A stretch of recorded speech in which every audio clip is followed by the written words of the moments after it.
कर्पूरगौरं करुणावतारं संसारसारं भुजगेन्द्रहारं सदा वसन्तं विद्यारविन्दे भवं भवानी सहितं नमामि। मन्दारमाला कलितालकाये कपालमालाङ्कितसुन्दराय दिगम्बराय च दिगम्बराय नमः शिवाय च नमः शिवाय। कालिङ्गोटाङ्गणमन्दिरचरण डोळ्यान पाहिन रूप तुझे प्रेमे अलिंगिन आनंदी पूजिन भावे ओवाळी नमणे नमः।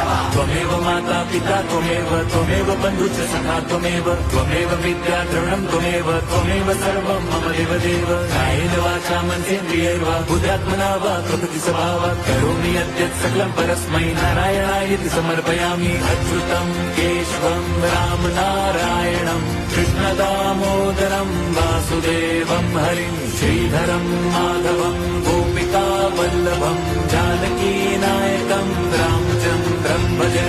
हरे राम हरे